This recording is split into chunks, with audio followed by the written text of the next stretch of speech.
या शहरात अजून कोण निर्माण झालेलं नाही की मला कोण मॅनेज करू शकेल. 5,000 5,500 कोटीचं देणं आहे, 1400 कोटी परत शासनाला देणं आहे. या अशा अनेक गोष्टी समोर आहेत. शहराला जे पाणी पुरवठा होत आहे तो अत्यंत गलिच्छ स्वरूपाचा पाणी पुरवठा आहे. पाण्याचा मोठा प्रश्न आहे. पाण्याचा प्रश्न नाही, पाण्याचा पिण्याचा प्रश्न, स्वच्छ पाण्याचा स्वच्छ पाण्याचा. हा, ज्या ठिकाणी विरोधी नाव आहे पक्ष, ते एक संविधानिक नैतिक निर्माण केलेलं एक अंकुश असावं म्हणून. बरोबर. मी विरोधी पक्ष नेता आहे, मी विद्रोही पक्ष नेता नाही. जर चुकीचं काही झालं 100% तर भाऊंचा बाण चालणार. 100% बाण चालेल. सर्व जे काय असतात ते सर्व शाब्दिक शस्त्र, जे शस्त्रांचं जे असतं प्रमाण, ते सर्व चालेल. कारण शब्दरूपी बाण पण चालेल. जनता म्हणते की बाबा सोबत आहेत बाहेर, आणि इथं मग मैत्रीपूर्ण मग शांततेत सगळं हे होईल का? नाही, चुकलं तर मग त्याच्यावर अंकुश कोण ठेवणार?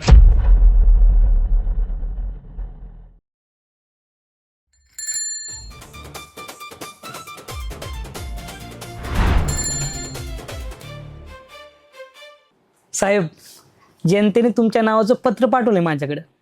जनतेने लय प्रश्न विचारलेत बरं का, याचं उत्तर देणार का मला? हा, द्यायलाच पाहिजे ना. मी उत्तर देण्यासाठी तर बसलोय. नक्की. जनतेने मला निवडून दिलंय, ते मी त्यांची उत्तर देण्यासाठीच ना. बर. त्यामुळं बिंदास आनंदाने मन मोकळेपणानं विचारा. मनात काहीच ठेवू नका तुमच्या पण. बर, हे पटलं मला तुमचं. तर साहेब, केंद्रात राज्यात तुम्ही भाजपा सोबत आहेत. पिंपरी चिंचवडमध्ये परिस्थिती वेगळी आहे. तुम्ही एक विरोधी पक्ष नेता आहात, भाजप सत्तेत आहे. मग काय आम्हाला पिंपरी चिंचवडकरांना मैत्रीपूर्ण लढत, मैत्रीपूर्ण संघर्ष दिसेल का? पहिलं मी सुरुवात करण्यापूर्वी चालता बोलता न्यूजचे मी मनापासून धन्यवाद देतो की तुम्ही मला आपल्या मंचावर या संधी दिली. नमस्कार. राज्यात आणि देशाचे प्रश्न हे वेगळे असतात. बर. देश पातळीवरचं काम वेगळं असतं, राज्य पातळीवरचं काम वेगळं असतं. इथं पक्ष म्हणून शहर महत्त्वाचं आहे. बरोबर. इथं शहरामध्ये आम्ही राहतो, सर्वजण राहतो, आणि सर्वात महत्त्वाचं म्हणजे जे काही सत्ताधारी किंवा एक जबरदस्त जर एक मेजॉरिटी असेल तर नाही म्हटलं की चुका होण्याची जास्त शक्यता असते, कारण का ओव्हर कॉन्फिडन्स कधी कधी जास्त होतो. बरोबर. त्यातली पहिली चूक म्हणजे परवा दिवशी ते 52 कोटीच्या गडबडीमध्ये हो. झालेला घोटाळा. बरोबर. त्याच्यामध्ये अधिकारी त्यांच्यावर तपासणी चालू आहे, त्याच्यावर मी भाष्य केलेलं आहेच आहे. विशेषतः आम्ही सर्वच जण भाष्य करीत आहोत. महापौर असतील, आमचे स्थायी समितीचे अध्यक्ष असतील, पक्षनेते असतील.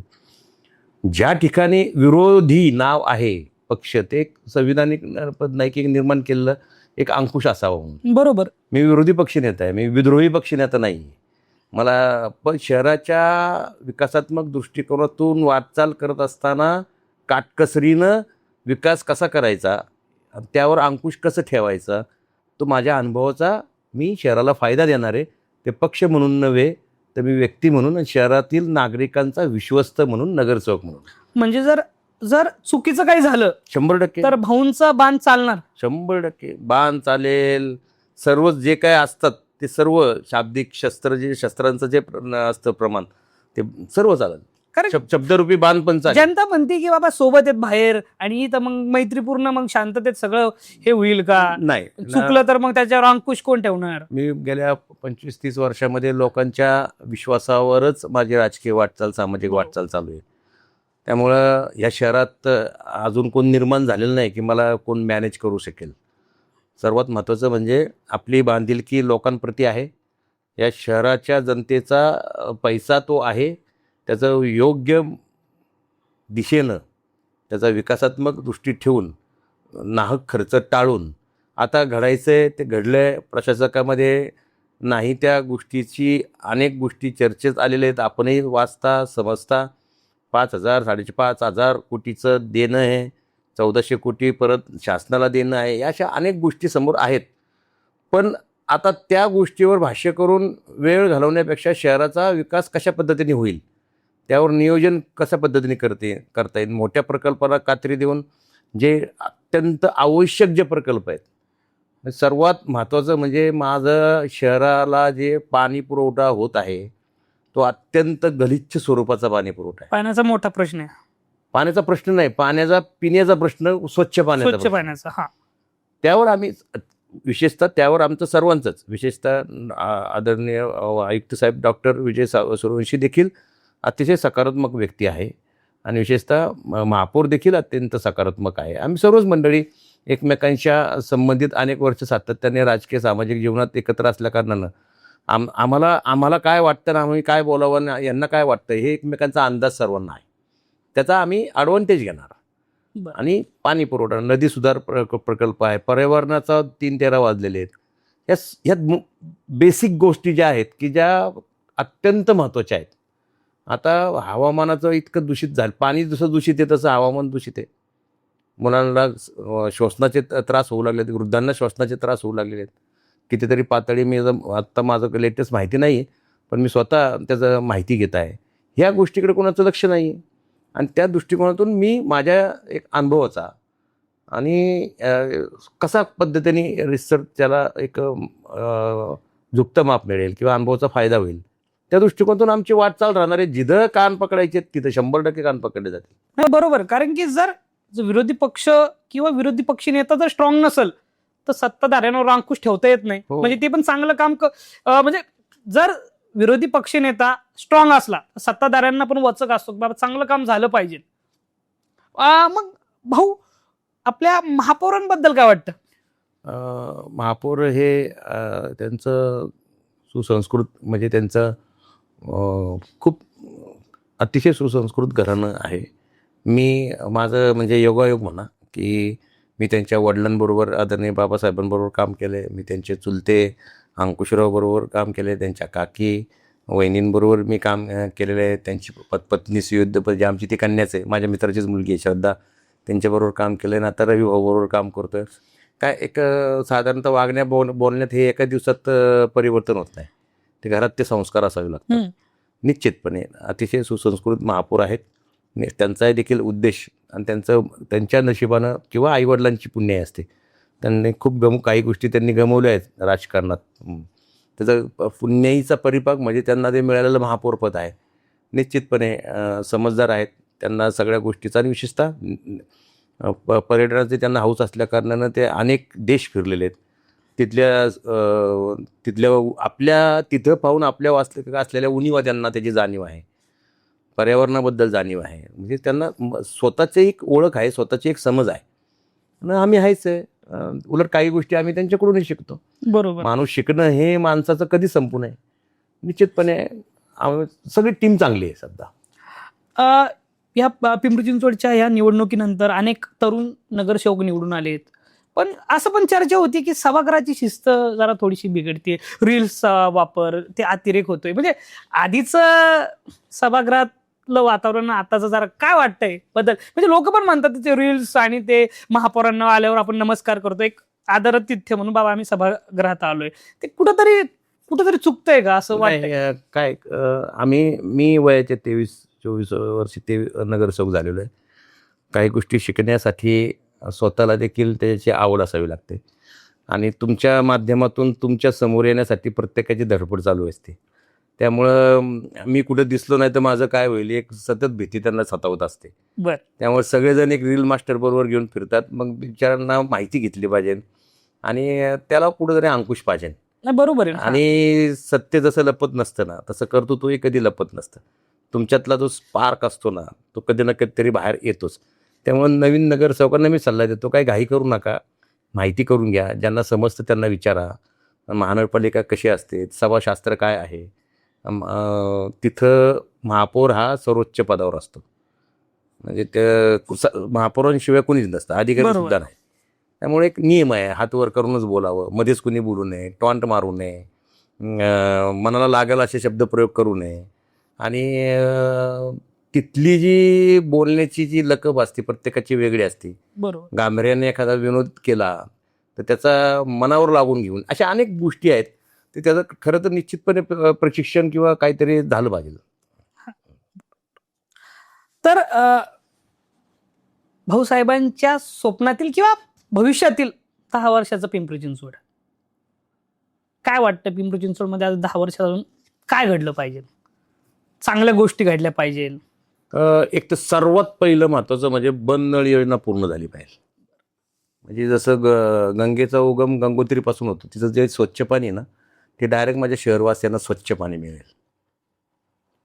जे ही पार शिवणे तिकडं ते बैगळ ढोळपासून जे घाण येते इकडं देवरोडची पासून, ते राम तेरी गंगा मैली जसं निघाल्यानंतर पवना मैली असं ते पूर्ण झालेली आहे.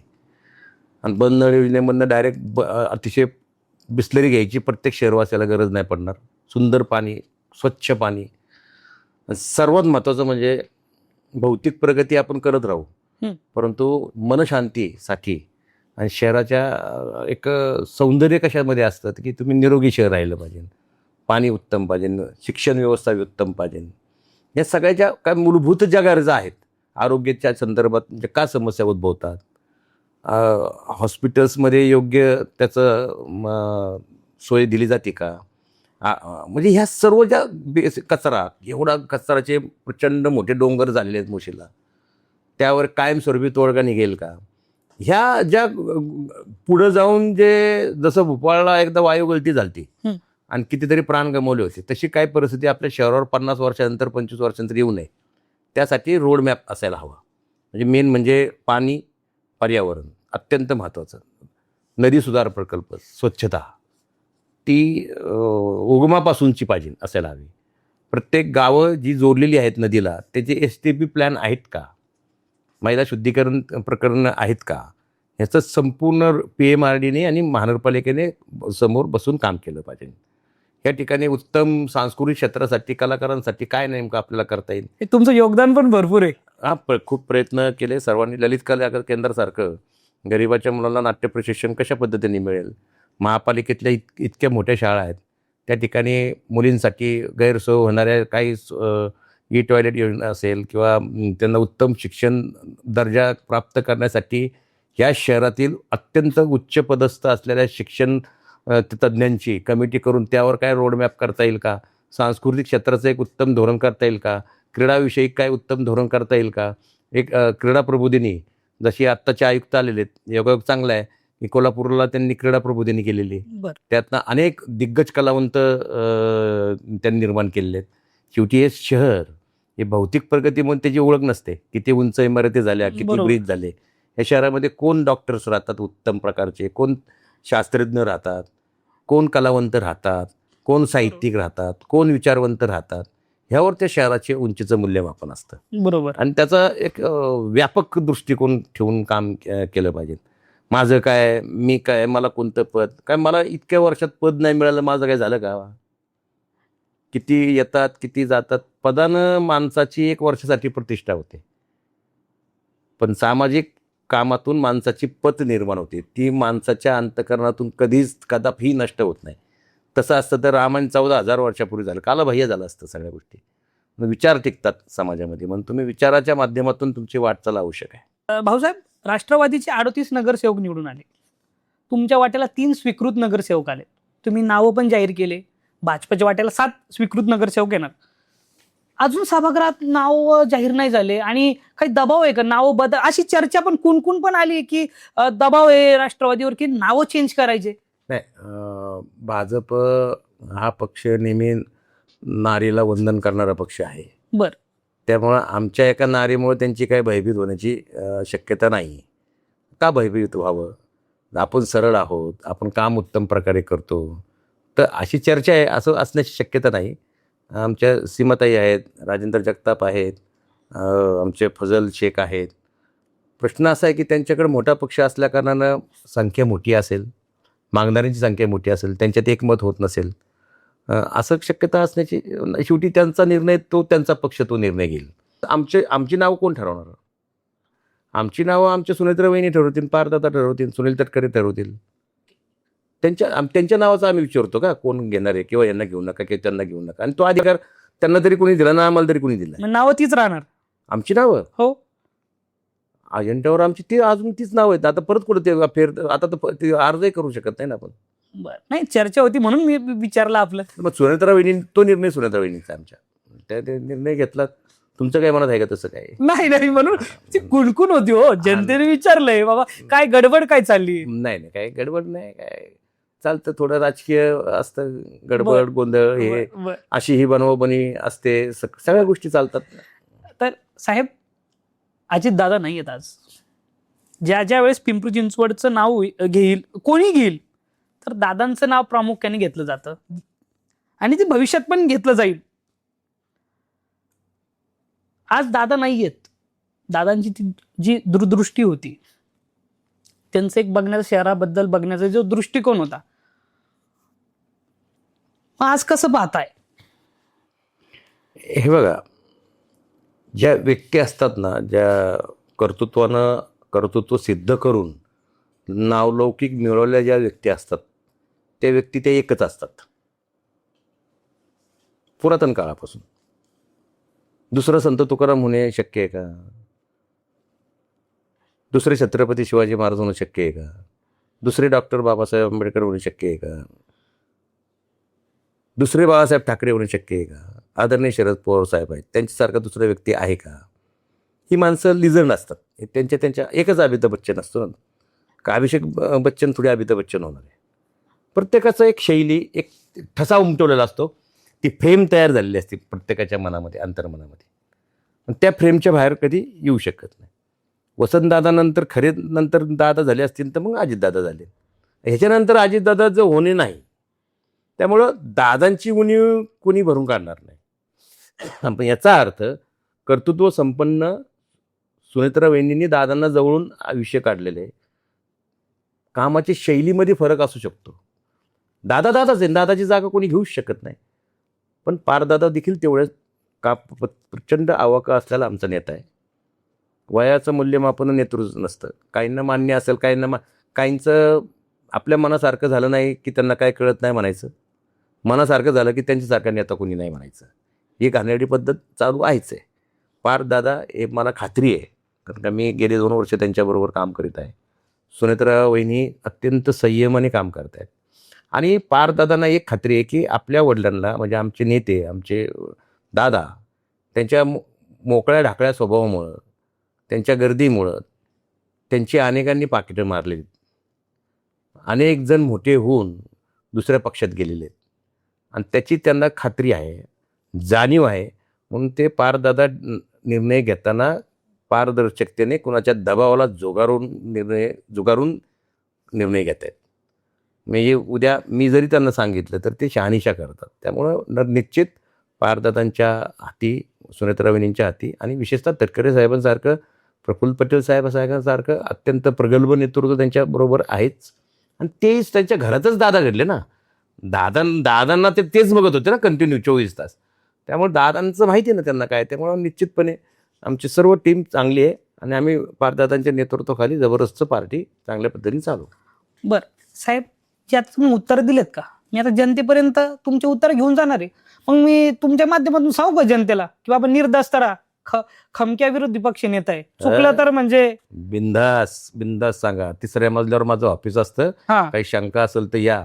विरोधी पक्षनेता विरोधासाठी विरोध न करणारा आणि प्रत्यक्ष उत्तर देताना आपली बाज ठेवून, आपला सुसंस्कृतपणा न सोडता, आणि मी ज्या भूमीत जन्म घेतलेला आहे ते मोराय गोसावी, संत महान साधू मोराय गोसावी आणि क्रांतीवीर चाफेकरांच्या गावातला मी असल्याकारणानं त्यांच्या नावाला कुठलाही धक्का न लागता त्यांचे विचार प्रणाली, त्यांची शक्ती, ज्ञानेश्वर माऊलींची बुद्धी, तुकाराम महाराजांची देखील भक्ती, हे सर्व छत्रपती महाराजांचे मावळे धावतो आपण. असं चुकण्याची शक्यता नाही. जिथं चूक तिथं चूक, आणि चुकीला माफी नाही. क्या बात द्या. नाही, भारी वाटलं. आता मी जनतेपर्यंत तुमचे उत्तर घेऊन जातो. हो, येऊ मग 100%. आणि असेच आमच्यावर पण नजर ठेवा तुम्ही. नक्की आमची नजर तुमच्यावर असणारच आहे. 100%. येऊ? चला, जय महाराष्ट्र. जय महाराष्ट्र.